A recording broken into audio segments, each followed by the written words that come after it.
રાજપીપળામાં ઉત્તરાયણ પર્વ નજીક આવી રહ્યું છે। ઉત્તરાયણને માંડ 2 દિવસ બાકી છે, ત્યારે બજારમાં ખાસ ઘરાકી ન દેખાતા વેપારીઓમાં ચિંતાનો વિષય બન્યો છે। તો બીજી તરફ પતંગ દોરાના ભાવમાં વધારો થતા બજારમાં મંદીનું મોજું જોવા મળી રહ્યું છે। રાજપીપળા પંથકમાં માવઠાની અસર ઉપરાંત પતંગની દુકાનો વધુ ખુલ્લી હોવાથી પણ ઘરાકી ઓછી જોવા મળી રહી છે। ઉપરાંત 10 થી 15% પતંગ અને દોરાનો ભાવ વધારો નોંધાયો છે। બજારમાં 50 રૂપિયાથી માંડીને 250 રૂપિયા સુધી કોડીના ભાવે પતંગો મળી રહી છે। જુદા જુદા બ્રાન્ડની દોરીઓ 250 થી 1000 રૂપિયા સુધી મળી રહી છે, એટલે ગ્રાહકોને ઉત્તરાયણના આ વખતે મોંઘી પડશે। બીજી તરફ રાજપીપળા લીમડા ચોક ખાતે નવી વિવિધ વેરાયટીની પતંગો જોવા મળી રહી છે। એમાં ખાસ કરીને દેશના વડાપ્રધાન નરેન્દ્ર મોદીના તસવીરવાળી પતંગો ધૂમ વેચાઈ રહી છે। ઉપરાંત ચંદ્રયાન 3ની સફળતા સાથે મોદીની તસવીરોવાળી પતંગોનું સૌથી વધારે વેચાણ થઈ રહ્યું છે। તે ઉપરાંત અનુપમા, તારક મહેતા કા ઉલ્ટા ચશ્માના કલાકારોની તસવીરો, એવેન્જર્સ, ડોરા એક્સપ્લોરર કાર્ટૂન તસવીરો વાળી પતંગો પણ બજારમાં આવી છે। છેલ્લા 2 દિવસમાં ઘરાકી વધવાની વેપારીઓને આશા છે। હાલ પતંગ રસિયાઓ દોરા માંજવા પણ આવી રહ્યા હોય દોરા માંજવાના ચરખા પણ ધમધમી રહ્યા છે, પણ એમાં પણ હાલ ખાસ ઘરાકી જોવા મળી નથી, પણ છેલ્લા દિવસે ઘરાકી વધવાની આશા સેવાઈ રહી છે। આ વર્ષે પતંગનું બજાર કેવું છે રાજપીપળામાં?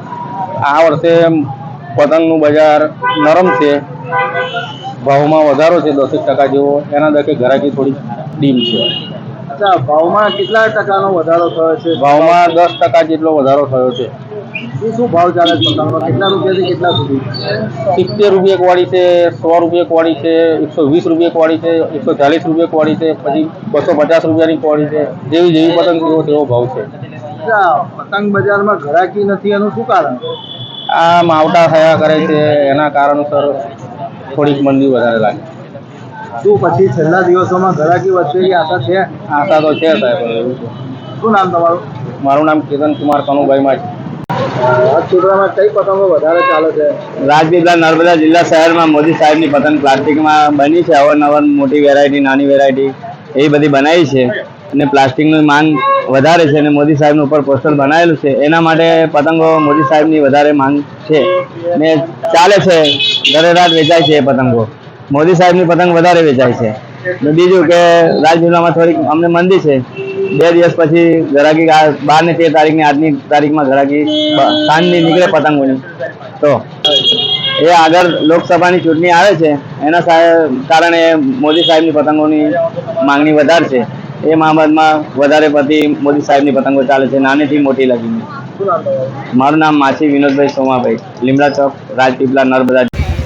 રાજપીપળામાં પતંગનું બજાર શરૂ થયું છે, જોકે પતંગને હજુ 2 દિવસ બાકી છે, જોઈએ એવી ઘરાકી નથી। પતંગના ભાવમાં થોડો વધારો પણ નોંધાયો છે, પણ છેલ્લા દિવસોમાં ઘરાકી વધે એવી શક્યતા છે। પણ અત્યારે રાજપીપળામાં ખાસ કરીને વેરાયટીમાં નરેન્દ્ર મોદીની પતંગો વધારે વેચાઈ રહી છે। નરેન્દ્ર મોદીની તસવીર સાથે અને મંગલ મિશન ચંદ્રયાનવાળી તસવીરો વધારે વેચાઈ રહી છે। ખાસ કરીને લોકસભાની ચૂંટણી નજીક આવી રહી છે, ત્યારે લોકો ભાજપની મોદીની પતંગ વધારે પસંદ કરી રહ્યા છે, એની ઘરાકીમાં સૌથી વધારે નોંધાઈ રહ્યો છે। દીપક જગતાપ, TV13 ગુજરાતી, હકથી ગુજરાતી। પછી લાલ બટન બંધ થાય।